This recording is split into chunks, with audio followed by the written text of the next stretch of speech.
Bonjour Léna Mafouf. Bonjour. Et bienvenue Bonjour. dans Clic. Je vous présente Très Amine contente. Malouf de l'Académie française. Quel honneur. Mais je suis trop content que vous vous rencontriez. On a plein de sujets à évoquer ensemble. Il y a un premier sujet qui, je pense, peut vous lier tous les deux, c'est la légitimité d'écrire. Ah bon? Je pense que vous êtes plus légitime que moi. Au début, est-ce que vous sentiez légitime d'écrire?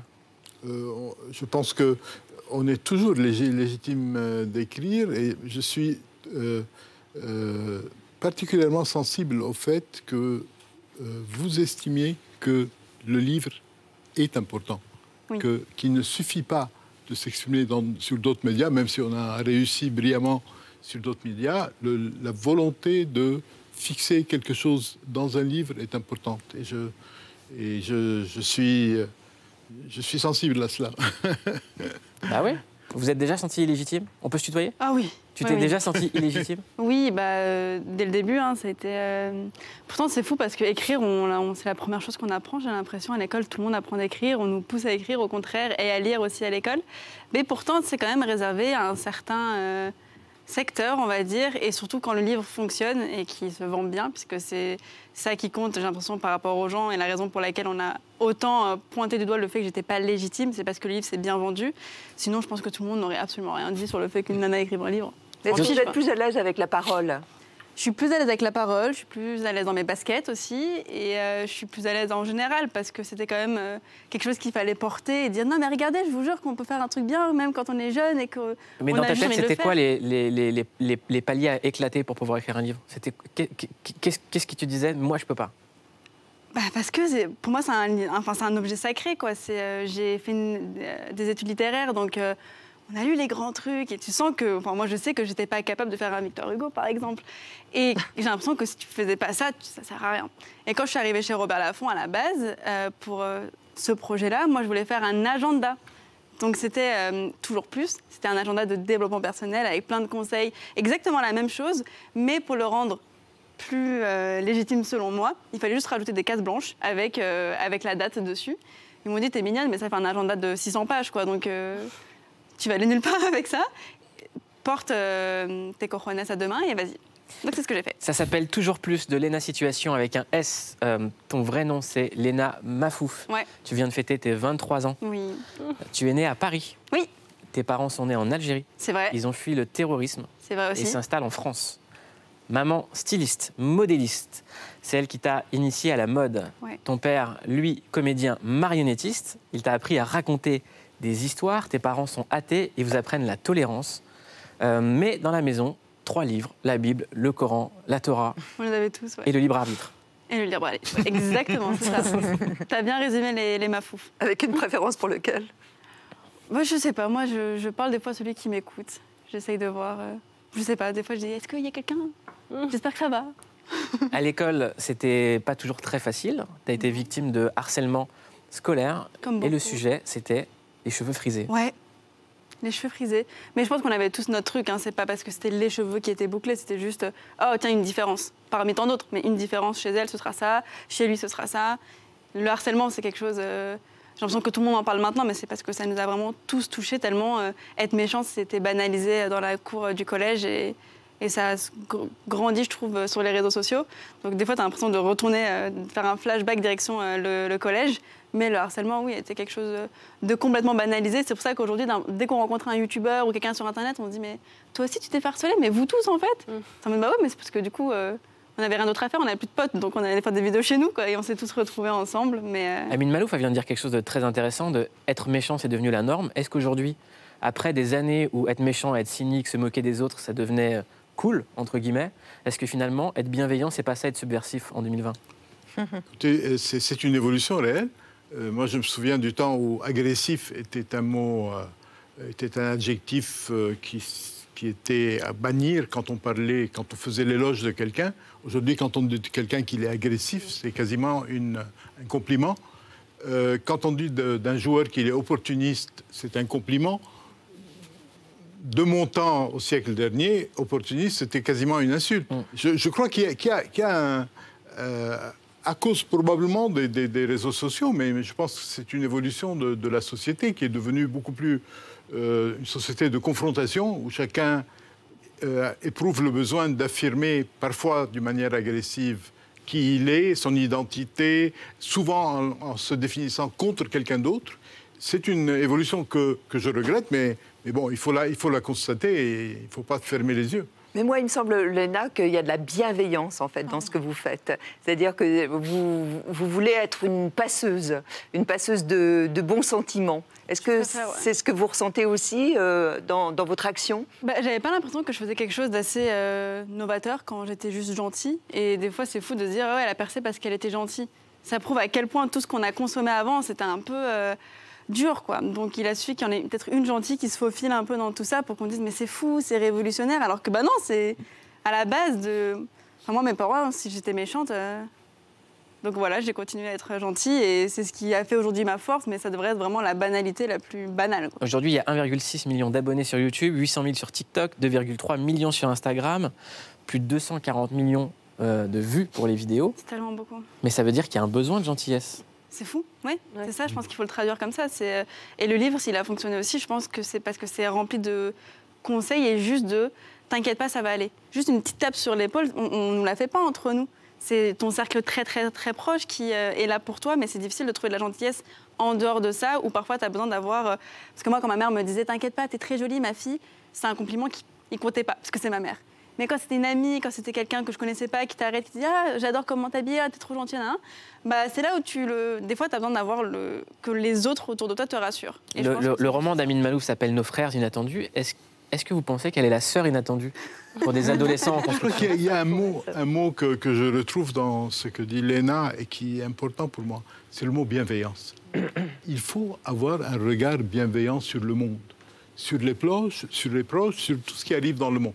Ce qui ne veut pas dire qu'il faut manquer de lucidité, ce qui ne veut pas dire qu'il faut se mentir, ni être naïf, mais il faut observer avec bienveillance, envelopper le monde, embrasser le monde avec bienveillance. Et pour moi, ça reste important, même si ce n'est pas dans l'air du temps. Il y a quelques mois, Léna, tu as participé à un événement qu'adore Amin Maalouf, sauf que lui, il va à l'Académie française, donc il rate un peu les Fashion Week.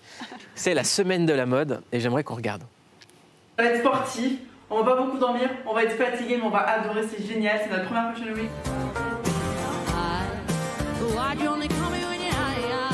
Ok les copains, pour notre premier événement, tout ressemble à un défilé. Les gens sont beaux, ils sont bien habillés, l'endroit est magnifique. Chez Prada, la moquette est jaune, la taille est marquée et les longueurs sont sous le genou. On grimpe au 3e rang pour voir ce qui a été un de mes défilés préférés de la saison. Du néon, des paillettes, bref, tout ce qu'il faut pour faire battre mon petit cœur. Ma Fashion Week se termine avec un super défilé Isabelle Marant que j'ai même pu rencontrer après. Les copains, on a réussi à faire notre toute première Fashion Week. J'espère très très très sincèrement que cette vidéo vous a plu et que vous n'allez pas me détester maintenant que je fais des Fashion Week. Promis, je continue d'être la même, hein, vous inquiétez pas. Ma mère elle m'a ramené du couscous, donc j'ai envie de terminer cette vidéo et d'aller manger.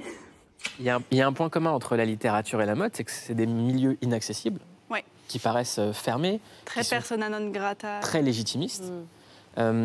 Qu'est-ce que ça raconte de la mode qu'aujourd'hui, Léna Situation est la bienvenue au même titre qu'Anna Wintour? C'est fou. Bon, après, je suis pas au même niveau du tout, hein, tu le ressens, il y a quand même une certaine hiérarchie. Mais le fait qu'ils se rendent Avant, ils ne donnaient même pas l'heure. Ah, mais même pas rien du tout. Oui, j'ai ça, t'en as conscience? J'en ai complètement conscience. Et c'est pour ça que je le savoure encore plus, parce que moi, avant, je séchais les cours pour aller au jardin des Tuileries, essayer de rentrer dans les défilés. Parfois, ça a fonctionné. Des fois, il suffit d'avoir le bon look ou la bonne attitude et te dire, bon, allez, tu me fais de la peine. Viens, et t'es là, debout, tu regardes entre les deux robes de deux dames avec des épaulettes, t'essayes de voir le défilé. Et là, ouais, se retrouver sur les premiers rangs, ou même juste tout court être invité, ça montre qu'on est ouvert, pas à Léna, mais à ce qu'elle représente, c'est-à-dire une certaine génération. Ils comprennent que les défilés, il faut les ouvrir au monde, parce que la mode, c'est rempli d'histoires, en fait. Et ces histoires, il faut les raconter pour qu'elles vivent. Chaque maison a son storytelling, a son héritage, et c'est un peu en train de mourir si on le ramène qu'à des gens qui connaissent déjà ça. Et là, il y a eu plein de défilés qui sont mis en live sur TikTok, sur Insta, ça n'existait pas, ça, avant. Et je pense que la mode a juste conscience que des nouvelles personnes arrivent. Est-ce que tu as été une bouée de sauvetage pendant le coronavirus pour ces marques? Parfois, je le ressens, tu vois. Ouais. Genre, parfois, je l'ai ressenti, s'il te plaît, Léna, il faut absolument que tu nous fasses une story, parce que là, en fait, je le ressens quand on s'en fiche de la partie créativité, c'est juste, on veut tes followers, on veut ton audience, on veut tes swipe-up, on veut que tu nous vendes des trucs, s'il te plaît. Donc, on essaye un peu de s'éloigner de ça, parce que ça ruine tout type de créativité.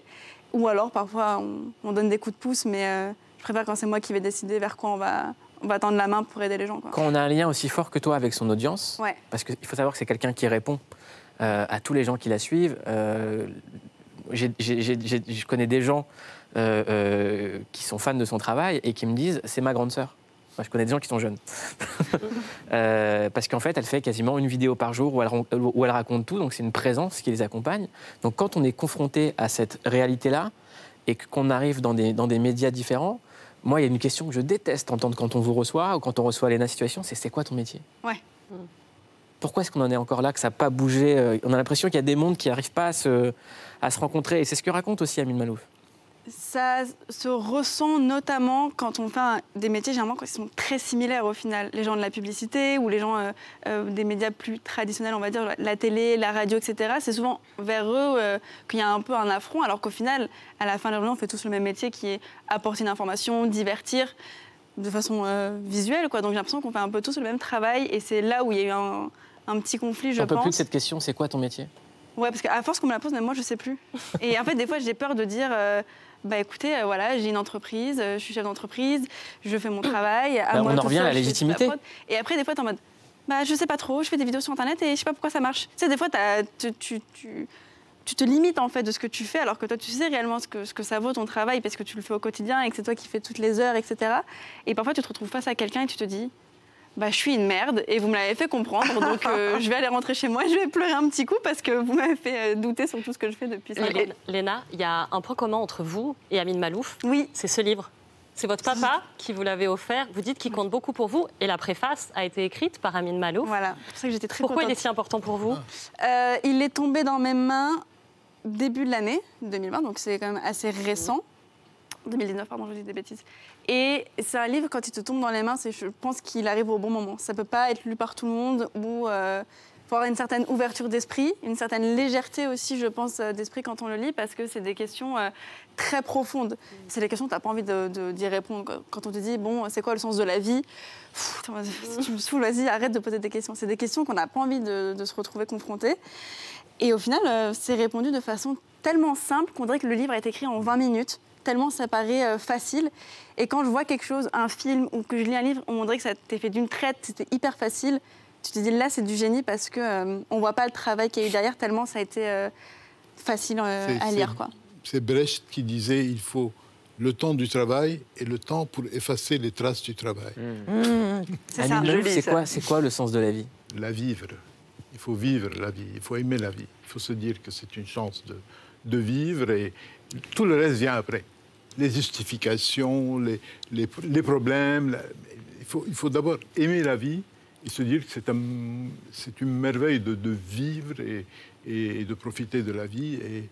Et moi, je le fais. C'est-à-dire je suis heureux à chaque instant de vivre et de voir les gens autour de moi qui vivent. Léna, vous êtes féministe, vous ? Bah, je ne savais pas. Je ne pensais pas que c'était ça, être féministe. Mais, et comment cette fibre, elle passe justement dans les vidéos ?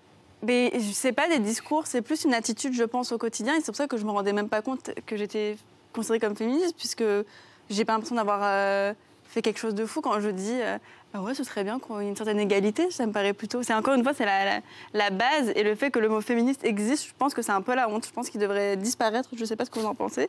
Parce que tout le monde devrait l'être au point où c'est pas pour une certaine catégorie de personnes. La question est posée à un académicien. C'est ça. Donc je pense que je me suis retrouvée à la bonne table. Moi, je viens d'une famille où mon père et mon grand-père étaient profondément féministes. Voilà.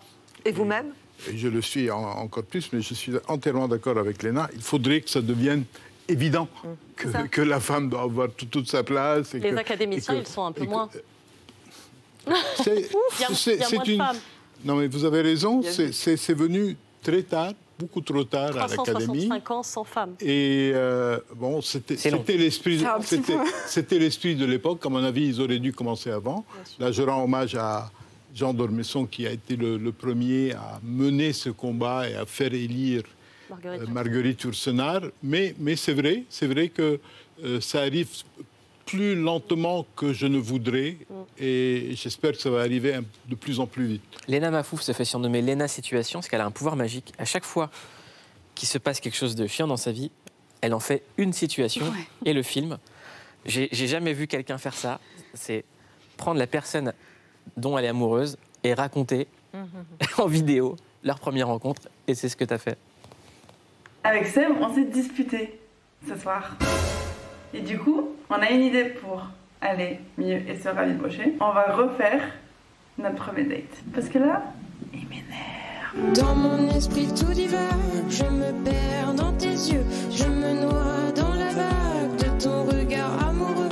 Bon, on est rentré après ce deuxième date. On s'est bien évidemment réconciliés. Je trouve que c'est important de montrer que les relations, genre surtout sur les réseaux sociaux, parce que on montre que ce qui est positif, c'est aussi de dire que t'aimes une personne, mais tu peux aussi te disputer avec elle. Et que c'est sain d'avoir des différends, mais qu'il faut aussi en parler. Et nous, on aime bien parler avec des vannes et pousser les vannes jusqu'au bout. Quitte à aller à la Tour Eiffel à 4h du matin pour se réconcilier. Donc c'est une thérapie de groupe. Moi, au début, on me disait beaucoup ça, et beaucoup pointent du doigt ce côté-là, mais t'as pas l'impression que c'est too much, etc. Je pense que c'est sain sur les réseaux sociaux de montrer maintenant qu'il y a une partie qui est peut-être plus négative, parce que c'est hyper facile de montrer sur les réseaux. Je suis trop belle, ma vie elle est trop bien, je me réveille, je suis maquillée, il y a des guirlandes chez moi, c'est trop beau, il n'y a jamais le bazar, avec mon mec on s'aime trop. Et en fait ça crée un truc mythique de la femme, elle doit ressembler à ça, elle doit être trop belle, elle doit être trop bien tout le temps. Et je trouve qu'il faut le casser ça, parce que les réseaux sociaux c'est un endroit qui est vachement consommé par les jeunes, hommes ou femmes qui sont en train de se construire, qui n'ont peut-être pas le recul de se dire non mais elle fait celle qui choisit ce qu'amour, tu vois. Et il faut montrer aussi que ça va pas parfois, il faut montrer qu'il y a des disputes, des crises d'anxiété. Moi, il y a une question qui me vient à l'esprit quand je vois ton travail, c'est la santé mentale. Ouais. Je me dis, quand on s'adresse à des millions de personnes, qu'on raconte sa vie, au final, on est quand même tout seul avec son téléphone. Ouais. Donc comment on vit une solitude qui peut être extrême au regard de tout le monde ? Tu te rends beaucoup plus vulnérable quand tu montres la vraie vie, puisque du coup les gens connaissent ton talon d'Achille beaucoup plus facilement, puisque tu as déjà fait une vidéo sur tes complexes, sur les choses qui te font du mal. Donc ça, il faut avoir une certaine armure, on va dire. Et après, tu as le côté où, quand tu es bien entouré, tout passe. Quand tu sais que tu es en train de gérer toi ton truc, ou parfois, il y a des petits dérapages et tout, une fois que toi, tu as ta base solide et que tu es à l'aise dans tes baskets et à l'aise avec le discours que tu viens de montrer en vidéo, au point où ça te gêne pas trop qu'on le mette sur la télé, tu vois. Je suis un peu en train de rougir parce que je suis un peu en mode « Oh non, ils vont me montrer ça ». Et au final, non, parce que c'est un contenu que j'ai voulu faire, parce que je pense qu'il avait sa place à ce moment-là. Et tu filmes aussi tes crises d'angoisse. Ouais, ça c'est nouveau aussi.